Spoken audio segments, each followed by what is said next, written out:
नमस्कार बच्चों, this is Shiva Upadhyay.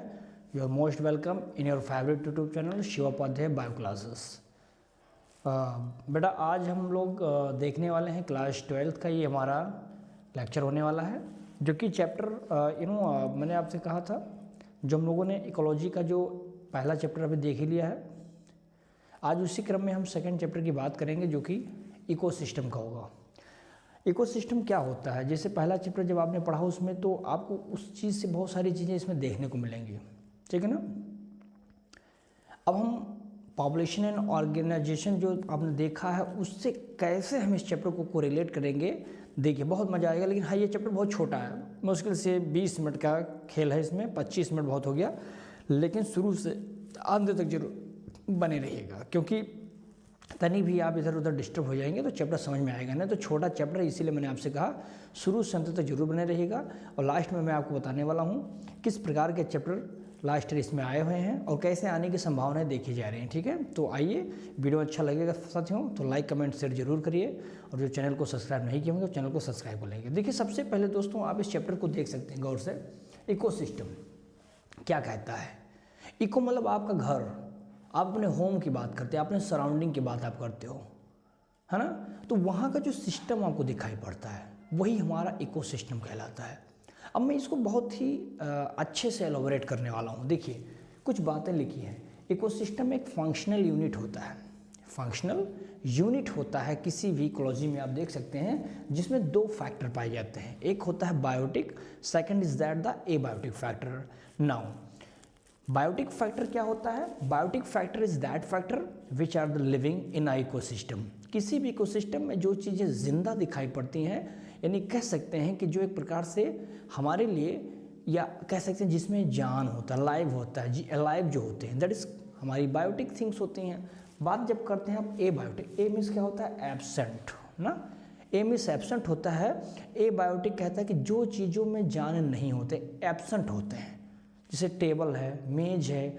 अभी मैं जर्नल समझाने की कोशिश करता हूँ, यानी वो चीज़ें क्या होती हैं? Those things which have a no life is called as the abiotic factor. तो ये जो बायोटिक है और एबायोटिक फैक्टर, ये दोनों आपस में कोरिलेट करते हैं, दोस्ती करते हैं।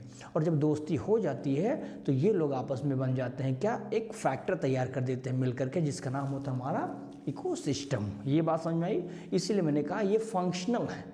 यही कह सकते हैं फंक्शन करने वाले यही दो हथियार हैं इनके पास, और यही दोनों पूरे के पूरे सिस्टम को प्रमोट करते हैं, या उसी को एलोबोरेट करते हैं, बेहतर ढंग से उसको चलाने का कार्य करते हैं। उसमें आगे मैं देखने वाला हूँ, इकोसिस्टम में भी इज़ अ वेरी स्मॉल, बहुत छोटे हो सकते हैं। अब छोटे में तिनका ना समझ लेना।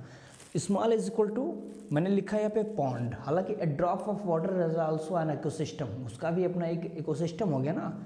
वाटर के ड्रॉप में एयर चैम्बर्स, हवा जो भी होता है, जो भी और डस्ट होता है, वो भी इसका एक इकोसिस्टम तैयार है। हालांकि मैंने एक पॉन्ड लिख दिया कि सबसे स्मॉलेस्ट में ले लीजिए, ठीक है। वहीं पर सबसे लार्ज भी हो सकते हैं, it may be the very large. For example sea, समुद्र एक बहुत विशाल काय होता है, वाटर बॉडीज है, but having the an ecosystem. But forest, जंगल, इतना बड़ा जंगल है जो खत्म होने का नाम ही नहीं ले रहा, बट वो भी अपने आप में एक इकोसिस्टम है। उसके अंतर्गत भी बहुत सारे पेड़ पौधे, हरे घास, पत्तियाँ, leave, fruit, seed, animals, insect वगैरह जितनी भी चीज़ें होती हैं आपको दिखाई पड़ती हैं, तो वो भी अपने एक इकोसिस्टम बना के रखा हुआ है। समझ में आई ना? अब देखिए, फिर बताता हूँ बायोस्फीयर। बायो में सिंपल जानिए ना कि लाइफ की बातें कर रहा। आपके ऑल द इकोसिस्टम, जितनी भी छोटे मोटे इकोसिस्टम आपको इस अर्थ पे दिखाई पड़ते हैं, पॉन्ड का अलग, फॉरेस्ट का अलग, ग्रासलैंड का अलग, है ना। ये जो आप देख पाते हैं ना, ये all the ecosystem are some, जब इनको मिला लिया जाता है तो that is called the biosphere. और इस प्रकार के टोटल इतने बड़े इकोसिस्टम को, यानी बायोस्फीयर के इतने बड़े इकोसिस्टम को एक साथ हम बोलते हैं ग्लोबल इकोसिस्टम कहा जाता है। क्या बात क्लियर है यहाँ तक? फिर देखिए, मैं एक एक पॉइंट क्लियर कर रहा हूँ। अब देखिए, होता क्या कि पूरा का पूरा जो इकोसिस्टम होता है, स्पेशली इसको 3 भाग में हम डिवाइड कर देते हैं। मैं वो समझा देता हूँ, आप समझ सकते हो, इसे भी समझते होंगे। एक तो है टेरेस्ट्रियल, जो लैंड पे पाया जाता है, इस धरती पे पाया जाता है। ये जो अर्थ आपको मिट्टी, सॉइल दिखाई देते हैं ना, इस पर कूदता हुआ कोई इकोसिस्टम तैयार हो जाए। जैसे फॉरेस्ट, जंगल कहाँ है? इस धरती पे लगा है, तो ये टेरेस्ट्रियल है। डेजर्ट, रेगिस्तान धरती पे होता है, तो ये भी एक हमारा इकोसिस्टम है टेरेस्ट्रियल में। ग्रासलैंड, ये जो हरी भरी घास दिखाई पड़ती है, that is also the terrestrial ecosystem. फिर बात करता हूँ मैं इसमें कुछ एक्वाटिक जलीय इकोसिस्टम कौन है। जैसे जलीय में तो आप जानते हैं बहुत बड़े पॉन्ड, तालाब, लेक, झील, वेटलैंड, जो वेटलैंड होते हैं यानी कि जो कैसे दलदली स्थान होते हैं वेटलैंड, रिवर, ये सब पानी से रिलेटेड है, that is called as the water body जिसमें पाई जाती है। तो ये हमारा किस में आता है, एक्वाटिक इकोसिस्टम। फिर देखिए कुछ मैन मेड है, आदमी के द्वारा इकोसिस्टम में बनाए गए, जैसे क्रॉपलैंड, जैसे एक्वेरियम। सही है। चलिए आगे देखेंगे टाइप ऑफ सॉइल, टेम्परेचर और पानी का जो स्टेटस है या स्टैंडर्ड जो है, ये चीज़ें डिसाइड करती हैं कि कौन सा पौधा कहाँ पे लगेगा, यहाँ पे कौन सा पौधा लगेगा। हर्बीवोर्स की मात्रा ज़्यादा है या कह दीजिए उससे बड़े टॉल प्लांट लगेंगे, कैसे पौधे लगेंगे, everything is decide on this factor like the temperature, soil and water status. ठीक है, तो वही मैंने लिखा है यहाँ पे। काइंड ऑफ द प्लांट्स, कौन से ग्रो करेंगे ये वो बताएंगे। Identification of the animals and plant, जब आप किसी पौधे को आइडेंटिफाई करते हो या आप कह दीजिए कि उसको इनुमरेशन करते हो, identification and the enumeration of the plants and animal term दिया जाता है, उसको क्या स्पीसीज कंपोजिशन कहा जाता है। समझ में बातें।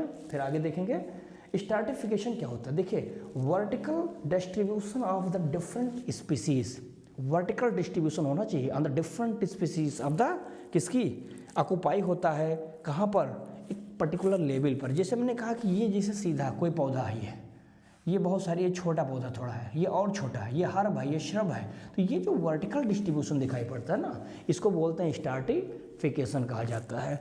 हालांकि 4 मेजर एस्पेक्ट होते हैं इकोसिस्टम को समझने के लिए। कौन कौन से हैं वो 4? प्रोडक्टिविटी, डिकम्पोजिशन जिसमें बैक्टीरिया वगैरह आते हैं, एनर्जी फ्लो होता है जो कि हार्बिवोर्स से लेके कार्निवोर्स ऐसे अलग अलग ट्रॉफिक लेवल पर क्या करते हैं, फ्लो करते हैं। फिर देखते हैं nutrient cycle. These are the 4 factor जो कि एक अच्छे एस्पेक्ट माने जाते हैं इकोसिस्टम को प्रमोट करने के लिए, बेहतर ढंग से चलाने के लिए। जैसे मैं कि एग्जाम्पल के माध्यम से समझाऊंगा, तालाब, पॉन्ड।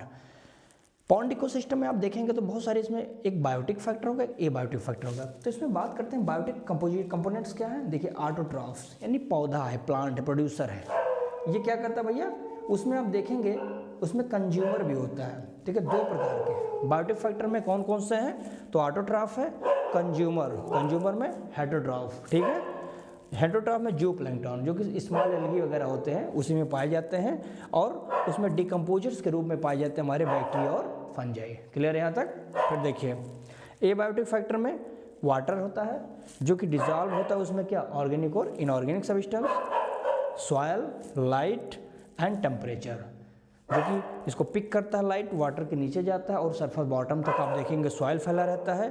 तो ये जितनी भी चीज़ें दिखाई पड़ती हैं एबायोटिक कंपोनेंट के रूप में वहाँ पर तालाब में दिखाई पड़ती है। इतना समझ में आ गया होगा। अब इसमें देखिए कुछ है नहीं, देखिए प्रोडक्टिविटी एक एनर्जी होता है, जिससे मान लीजिए कि कोई एनर्जी कन्वर्जन होता है ना, conversion of the inorganic compound किस में चेंज हो, इनऑर्गेनिक मटेरियल हमारे चले होगा ऑर्गेनिक मटेरियल में, और धीरे धीरे वो आगे एनर्जी, लाइट एनर्जी ऑटोट्रॉफ के द्वारा पिकअप की जाती है, फिर वो फूड बनाता है, फिर वो कैसे आगे प्रोड्यूसर से कंज्यूमर तक ट्रांसफर होता है। तो ये हमारा प्रोडक्टिविटी में आता है। और वहीं पर जब आप समझते हैं डिकम्पोजिशन क्या होता है, देखो डिकम्पोज के नाम से ना कुछ ब्रेक होता है, यानी कि हम कहते हैं मिनरलाइजेशन कर देना, किसका, किसी डेड मैटर का। जब मिनरलाइजेशन करते हैं डेड मैटर का, यानी हम कह देते हैं कहाँ पर रिलीज करते हैं, उसमें से बहुत सारे मटेरियल जो आपको रॉ मटेरियल के रूप में निकलते हैं, तो ये हमारा डिकम्पोजर्स करता है। एंड आप देख ही सकते हैं किस प्रकार से हमने डिकम्पोजर्स का एनर्जी फ्लो आपने देखा किस तरह से, कहाँ से प्रोड्यूसर से अलग अलग ट्रॉफिक लेवल पर जाते हैं। एंड न्यूट्रिएंट साइकिल मतलब कोई भी जो कह सकते हैं जो ऑर्गेनिक कंपाउंड होगा, मटेरियल्स होता है, वो कैसे मिट्टी में मिल करके पौधा फिर से उसको पिकअप कर लेता है और फिर उसके बाद ये पूरा का पूरा रिसाइकल्ड होता रहता है। तो ये हमारे चारों प्रोसेस इस प्रकार से होता है। समझ में आया। चलिए इसका सॉल्व लीजिए, फिर आगे बताता हूँ। चलिए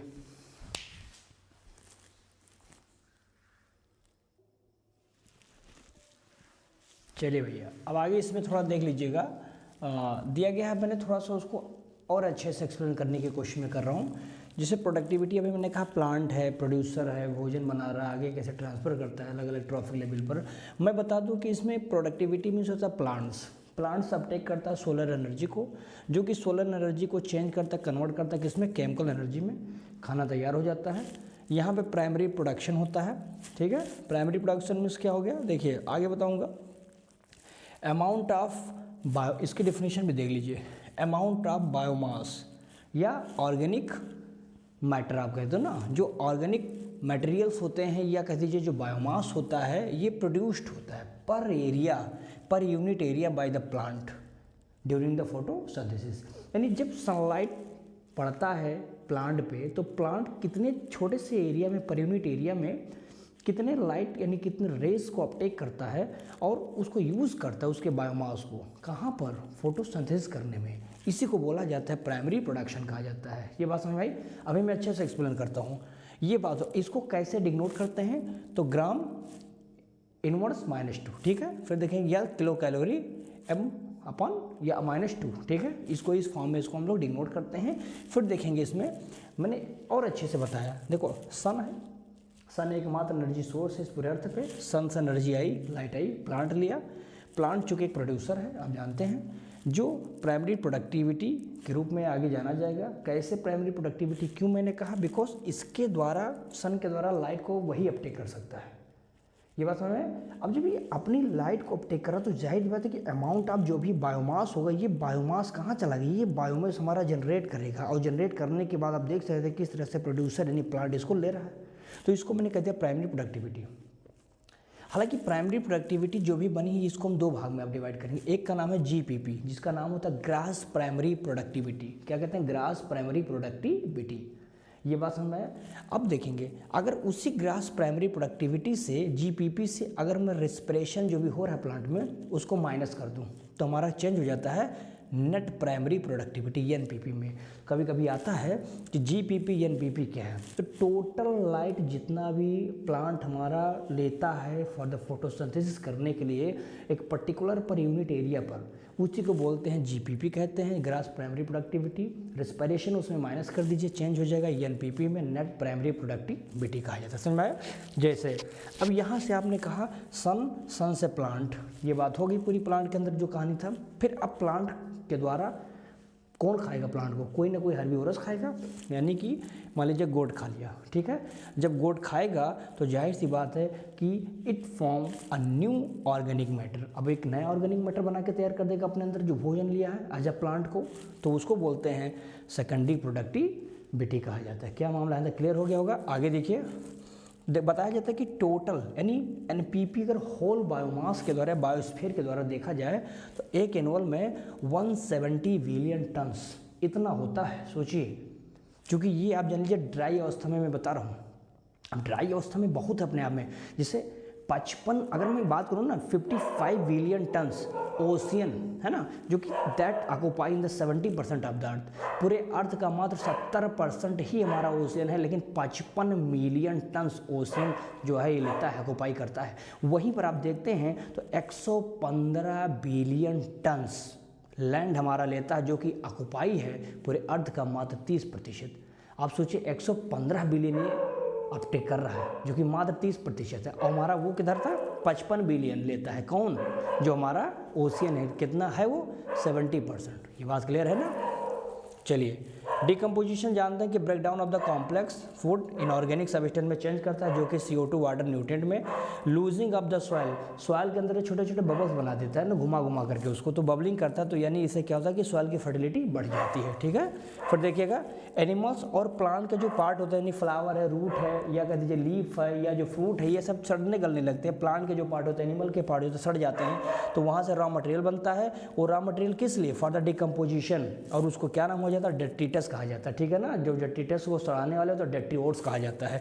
ये 5 स्टेप में हम डिकम्पोजिशन को बताते हैं। जैसे देखेंगे पहला फ्रेगमेंटेशन होता है, जो उसको तोड़ता है, जो कि फार्मर का सबसे अच्छा दोस्त है हमारा अर्थवर्म, तो इसको ब्रेक डाउन करेगा, पहले धीरे धीरे तोड़ेगा, फिर उसकी लीचिंग होती है। लीचिंग में होता है कि जो भी इनऑर्गेनिक सोल्यूशन जो पानी में घुल जाता है, घुलने के बाद वो पानी धीरे धीरे रिस करके कहाँ पर बिल्कुल बॉटम में चला जाता है, वाटर सॉल्युबल चला जाता है डाउन में, इसको लीचिंग कहते हैं। फिर उसमें कैटाबोलिज्म होता है, इसमें कोई रिएक्शन केमिकल नहीं होता, लेकिन कैटाबोलिज्म में क्या होगा, बैक्टीरिया और फंगल के द्वारा जो भी एंजाइम्स होंगे वो डिग्रेड कर देते हैं कि इसको डेट्रीटस को, जिसमें केमिकल परिवर्तन आपको देखने को मिल जाता है।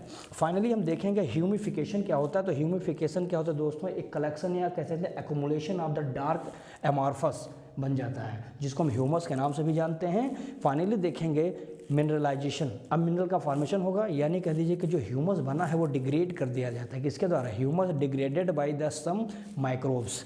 and release the inorganic nutrients, so that is called as the mineralization। अब आप देख सकते हैं कि जो ह्यूमिफिकेशन है एंड द मिनरलाइजेशन, ये दोस्तों जान लीजिए कि कहीं ना कहीं ये दोनों हमारे डिकम्पोजिशन ऑफ सॉइल में मदद करते हैं, एंड साथ ही साथ आप देख सकते हैं कि ये क्या करते हैं, रिलीज करते हैं मिनरल्स को भी बहुत ही स्लोली अवस्था में। समझ में आई बातें? तो चलिए इसका एक्शन सॉल्व लीजिए, फिर आगे बताते हैं।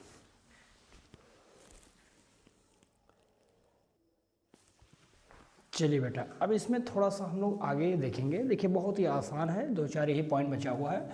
एनर्जी फ्लो, आप जानते हैं दोस्तों कि इस अर्थ पे एनर्जी का एकमात्र सोर्स है, वो भी है सन। ठीक है, सन पर ही सारे लिविंग्स हमारे क्या होते हैं, डिपेंड होते हैं, क्योंकि वो अगर नहीं है तो भोजन नहीं मिल पाएगा।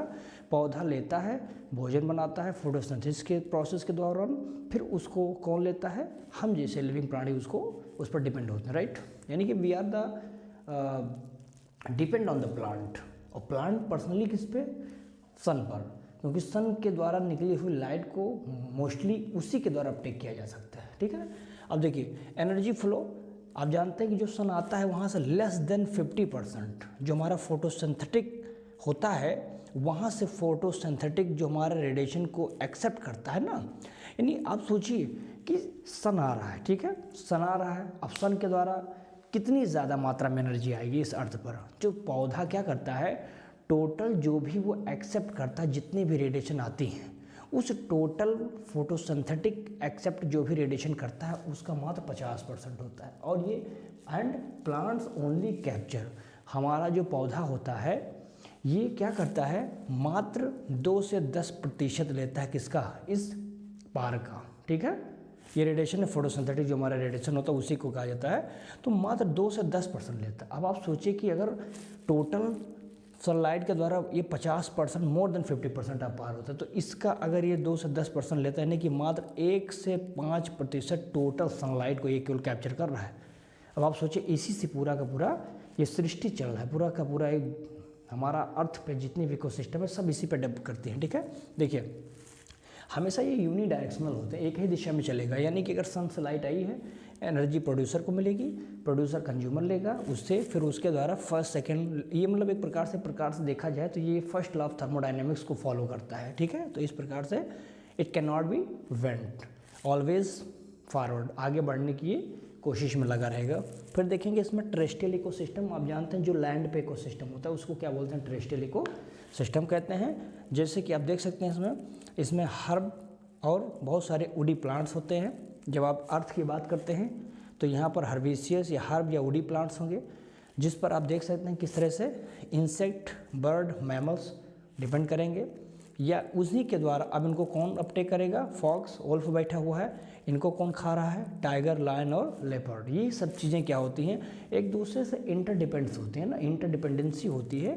यानी आप कह सकते हैं कि इस अर्थ पर कोई भी ऐसी नहीं जो ये कह सके कि मैं अकेला ही ठीक हूँ, नो, कहने भर की बातें हैं, but everything is completely interconnected to each other. तो ये इंटरडिपेंडेंसी दिखाई पड़ रही है आपको। एक्वाटिक में आप आते हैं जल में, तो वहाँ पर आप देखेंगे जो सबसे स्मॉलेस्ट प्लांट होते हैं phytoplanktons and some of algae also, ये पाए जाते हैं। इनको कौन खाता है, कौन सा पौधा है, कौन जानवर है, जूप्लैंक्टन्स, और कुछ मोलस्क होते हैं ये खाते हैं। उसको कौन खा रहा है, स्मॉल फिश खा रही है। द्राफ्टर टेकन किसके द्वारा हो रहा है, लार्ज फिश के द्वारा हो। तो this is also a chain of food. तो इस फूड चेन को भी आप देख पा रहे हैं यहाँ से, ठीक है ना। टेरेस्ट्रियल में अलग होगा, एक्वाटिक्स में अलग होगा, ये समझ में है ना। डेजर्ट में अलग हो सकता है। अब देखिए एग्जाम्पल लेता हूँ, जैसे ग्रास होपर है, रैबिट है, डियर है, ये बेटे घास खाते हैं, तो ये हमारे ग्रास होते हैं, ग्रास में पाए जाते हैं, इनका अपना अलग हो गया। मैन हमारा एक तो सीड भी खाता है, तब तो एक प्रकार से कह दीजिए कि सीड खाएगा, मांस भी खाएगा, तब कार्निवोरस हो जाता है, दोनों काम करता है। क्रो, काकरोच, ये हमारे ओमनीवोरस होते हैं, ठीक है। और जब कभी फूड चेन हमारा किसी भी ऑर्गेनिज्म के डेड होने से, यानी डाई से शुरुआत होता है, तब इसको हम बोलते हैं DFC, ठीक है, डेट्रिटस फूड चेन कहा जाता है, समझिएगा, डेट्रिटस फूड चेन कहा जाता है। और ये जो आपने GFC लिखा है इसको ग्रेजिंग फूड चेन कहते हैं, जो चरने वाली चीज़ें होती हैं ना, टोटल जो ग्रेज किए जाते हैं। अब जो हमारा डेट्रिटस फूड चेन होता है, इसकी खास बात होती है, ये क्या होता है, डिकम्पोज्ड बाई फंजाई एंड किसको, ये किसको, अब सोचिए डेट्रिटस फूड चेन जो हो रहा है, इसको मतलब कौन मतलब डिकम्पोज करेगा, तो इसको डिकम्पोज करने वाले हैं फंजाई और बैक्टीरिया। ये समझ आई बात है। चलिए आगे देखना है। अब ट्रॉफिक लेवल, आप जानते हैं कोई ट्रॉफी थोड़ी ना जीत रहे हो। ट्रॉफिक लेवल क्या होता है कि अलग अलग स्टेज होते हैं फूड खाने का। जैसे कि मान लीजिए कि सन के द्वारा एनर्जी आई, सबसे पहले किसके पास गई, प्रोड्यूसर के पास गया, प्लांट ने लिया, प्रोड्यूसर हो गया। चूँकि इसको कौन लेगा, फर्स्ट ट्रॉफिक लेवल लेगा, ये कि हर्बीवोरस, समझे, सन के द्वारा आने वाली फर्स्ट ट्रॉफिक लेवल के रूप में कौन जाना गया, हर्बीवोरस। फिर आगे देखेंगे अब ये कहाँ जाएगा, फर्स्ट कंज्यूमर से लेके सेकंड तक, जो कि यहाँ आगे बढ़ेगा। अब आगे कार्निवोरस जो होता है ये फिर बढ़ाएगा किसको, सेकेंडरी कंज्यूमर की ओर, ठीक है। फिर ये टर्सरी ट्रॉफिक लेवल की तरफ आगे से मूव करते रहते हैं। वहीं पर एक साइंटिस्ट दोस्तों जिसका नाम था लिंडेमन्स लॉ, इन्होंने 10% का लॉ दिया था। इन्होंने कहा कि अगर 100% एनर्जी हमारे 1000 जूल एनर्जी हमारे पास आई है सन के द्वारा, तो ये मान लेते हैं कि फर्स्ट ट्रॉफिक लेवल पर इसका 10% ही जाएगा, यानी 100 आएगा। आगे 10% जाएगा, मात्र 10 जाएगा, फिर 1 जाएगा, ठीक है ना। फिर आगे कितना जाएगा, या इसका 10% निकालोगे तो हाँ तो 1 आ जाएगा, फिर इसका 0.1 आएगा। यानी ये जो कह रहे भाई साहब कि first trophic level, second trophic level, third trophic level, ये जितने भी तुम ट्रॉफिक लेवल कर रहे हो ना, टोटल एनर्जी कभी नहीं जाती। यानी क्वेश्चंस भी आता है कि सबसे ज़्यादा एनर्जी कहाँ होता है, स्टार्टिंग वाले ट्रॉफिक लेवल पे या लास्ट या टॉप वाला ट्रॉफिक लेवल। तो सबसे जो टॉप ट्रॉफिक लेवल होगा वहाँ पे एनर्जी की वैल्यू क्या होगी, बहुत ही कम हो जाती है, नगण्य हो जाती है, लेवल नेग्लेजिबल हो जाती है। तो वो चीज़ें ध्यान दीजिएगा। ये लिंडेमान सामने दिया था अपने 10% लॉ में। इसमें एक होता है स्टैंडिंग क्रॉप। किसी भी इकोसिस्टम में देखेंगे कि जितने भी लिविंग बायोमास होते हैं ना, स्टैंडिंग क्रॉप जो होते हैं ना, लिविंग जो होते हैं, उसी को बोलते हैं हम लोग क्या, स्टैंडिंग क्रॉप के नाम से जानते हैं। इकोलॉजिकल पिरामिड आप जानते हैं कि ये क्या होता है। इकोलॉजिकल पिरामिड में भी एक प्रोड्यूसर होगा, जो कि यहाँ पर आप देखेंगे फर्स्ट ट्रॉफिक लेवल के रूप में जाना जाता है। फिर ये प्राइमरी कंज्यूमर के पास जाएगा, सेकेंडरी कंज्यूमर के पास, टर्सरी कंज्यूमर के पास। यानी ये फिर ये टर्सरी कंज्यूमर एक प्रकार से टॉप हमारा होता है, ध्यान दीजिएगा। हाँ, तो ये टॉप कंज्यूमर पे चले जाते हैं। इस प्रकार से ये हमारा पूरा का पूरा इकोलॉजिकल पिरामिड कैरी ऑन करता है। बहुत आसान है, कुछ है नहीं इसमें। जैसे सन है तो सन के द्वारा एनर्जी कहाँ गई, फर्स्ट ट्रॉफिक लेवल पे गई, जो कि प्रोड्यूसर है। फिर ये कहाँ गया, सेकेंडरी ट्रॉफिक लेवल पे गया, ये कौन ले गया, हर्बीवोरस हो गया। थर्ड ट्रॉफिक लेवल कौन ले गया, कार्निवोरस ले गया। एंड फोर्थ ट्रॉफिक लेवल कौन ले गया, तो जो हमारा टॉप कार्निवोरस होता है उसके पास चला जाता है। ये बात क्लियर हो गई होगी। अब देखिए इसमें बहुत ही सिंपली आप ये समझ लीजिए कि पिरामिड का जो नंबर होता है कहाँ पर, इन ग्रासलैंड पर। जब ग्रासलैंड की बात करते हैं तो आपको ये पता होगा कि जब ग्रासलैंड की बात करें तो रैबिट की संख्या कम है, किसकी तुलना में, रैबिट की संख्या कम है ग्रास की तुलना में। तो यहाँ पर जो आपको पिरामिड दिखेगा अपराइट होगा। लेकिन थोड़ा सा आगे जब बढ़ते हो तो तुम पिरामिड जब बायोमास का नंबर बायोमास देखते हो फॉरेस्ट में, बायोमास मतलब होता है नंबर। तो टेरेस्ट्रियल पर जानते हो कि जो मास होता है ट्री का मास आप देखेंगे दोस्तों इन फॉरेस्ट में बहुत ज़्यादा होगा, बहुत ज़्यादा होगा। किसकी तुलना में, तो मास ऑफ एनिमल की तुलना में। जानवर बहुत कम है लेकिन पौधे बहुत ज़्यादा हो जाते हैं। तो वहाँ पर भी आपको पिरामिड हमारा कैसा होगा, अपराइट होगा। थोड़ा सा और पिरामिड की तरफ आगे बढ़ेंगे तो पिरामिड में थोड़ा सा आगे बढ़ोगे तो पिरामिड बायोमास इन एक्वाटिक में आप आ जाइए। जब एक्वाटिक यानी अब एक्वाटिक क्या, जो जलीय जीव होते हैं वहाँ पर थोड़ा सा इन्वर्टिवर्ट होता है। अब इन्वर्टेड कैसे होता है, ये प्रश्न जानने के लिए आपको जानना है कि जू प्लैंकटन, जो जू प्लैंकटन अभी मैंने आपसे कहा था कि जू प्लैंकटन जो मास होगा ये मोर हो जाएगा। जू प्लैंकटन जो एक प्रकार से कह दीजिए जानवर हैं जो पानी में पाए जाते हैं, तालाबों में होते हैं, उनकी संख्या क्या ज़्यादा है किसकी तुलना में, फाइटोप्लैंकटन की तुलना में। तो पानी में छोटे छोटे एल्गी फाइटोप्लैंकटन बहुत ज़्यादा मात्रा में है। तो उनकी तुलना मैंने कहा कि जू plankton is more than the phytoplankton. खाने वाले बहुत हैं, पौधा कम है। तो ये हमारा जो रेशियो बन जाता है, इस वजह से मैंने कहा कि वहाँ पर इन्वर्टेड हो जाता है। समझ में आई बात है। थोड़ा सा और आगे बढ़िए। अब आगे जब बढ़ते तो आपको मिलेगा कि पिरामिड ऑफ एनर्जी क्या है। अब देखिए पिरामिड ऑफ एनर्जी कहता है कि ऑलवेज अपराइट होगा। ये ध्यान दीजिएगा, ऑलवेज अपराइट कौन, पिरामिड ऑफ एनर्जी। क्योंकि एनर्जी डिक्रीज करती है। एनर्जी कैसी होती है, डिक्रीज करती है, कम होती चली जाती है। कहाँ पर, at the successive trophic level. मैंने बताया फर्स्ट ट्रॉफिक लेवल पर एनर्जी बहुत है, जैसे आगे बढ़ोगे एनर्जी की जो वैल्यू होगी, जो लेवल होगी, जो मात्रा होगी, धीरे धीरे सक्सेसिव में घटती चली जाएगी। यानी टोटल 1000 आया तो आगे 100 पहुँचा, 10 पहुँचा, 1 पहुँचा, 0.1 पहुँचा। तो ये जो ट्रॉफिक लेवल आपको दिखाई पड़ता है बेटा, ये क्या है, ट्रॉफिक लेवल हायर या कह दीजिए लोअर से लेकर के हाई लेवल पर जाते जाते बहुत ही कम हो जाता है। ये कौन बताया था, तो लिंडेमान चाचा थे, उन्होंने बताया था। फूड चेन आप जानते हैं कि नॉर्मली ये सब फूड चेन है, कैसे एक दूसरे से आपस में कनेक्ट रहते हैं, ठीक है ना। भोजन खाने के लिए सब एक दूसरे पर डिपेंड करते हैं। अच्छा, ये इकोलॉजिकल पूरे कहते हैं बैलेंस को मेंटेन करके रखे हुए। अगर सोचिए अगर फ्रॉग की वैल्यू ज़्यादा हो जाए, अगर उसको खाने वाले, अगर सांप की वैल्यू सोचिए कम हो जाए तो क्या होगा, तो आप जब खाना खाओगे तो आपके थाली में 15 तो मेंढा कूद पड़ेंगे। क्यों? क्योंकि मेंढा को कौन खा रहा था? सांप खा रहा था। अब सांप है ही नहीं है, तो पूरा का पूरा इकोसिस्टम हमारा डिसबैलेंस हो गया। तो उसको बैलेंस करने के लिए ही तो ये सब चल रहे हैं, एक पूरा फूड चेन है। अब फूड चेन जब वही जाला बना लेता है, नट लाइक स्ट्रक्चर, यानी एक घास है, घास को ग्रास ऊपर भी खा रहा है, घास को फ्रॉग भी खा रहा है, घास को रैबिट भी खा रहा है, डियर भी खा रहा है, गोड भी खा रहा है। अब सोचिए एक ही फूड सोर्स है, खाने वाले बहुत हैं। तो ये जब एक जाल बना देते ना, इसी जाले को बोलते हैं फूड वेब कहा जाता है। तो ये food chain and food web always interconnected, एक दूसरे के साथ कैसे होता है, इंटरडिपेंडेंसी शो करते हैं फॉर ऑब्टेनिंग द फूड। क्या ये चैप्टर समझ में आया? मैंने कहा था चैप्टर बहुत बड़ा नहीं है, बहुत छोटा चैप्टर है, इसीलिए मैंने बहुत ही कम समय में, मात्र 20-22 मिनट में जो भी लगा होगा, पूरे चैप्टर्स को मैंने यहाँ पे समाप्त कर दिया है। उम्मीद करते हैं बेटा कि आपको ये चैप्टर समझ में आया होगा। आप बढ़िया से पढ़िए, एग्ज़ाम आपके सामने है, बिल्कुल करीब है। तो चलिए इसको पढ़िए, बाकी मिलते हैं एक नए चैप्टर के साथ। 2 ही चैप्टर इसमें और बचा है, 1-2 चैप्टर है, उसको देख लेंगे, फिर ये चैप्टर आपका पूरा का पूरा बायोलॉजी समाप्त हो जाएगा। फिर हम एग्ज़ाम से 2 दिन पहले एक मैराथन के साथ मिलेंगे। तो चलिए दोस्तों, वीडियो अच्छा लगा होगा तो लाइक कमेंट शेयर जरूर करिए, और जो चैनल को अभी सब्सक्राइब ना किए होंगे वो चैनल को सब्सक्राइब कर लेंगे। दोस्तों तक जरूर इसको शेयर करिए ताकि ज़्यादा से ज़्यादा बच्चे इसको देख सकें, उनका भला हो सके। थैंक यू सो मच बेटा, स्क्रीनशॉट ले लीजिए इसका।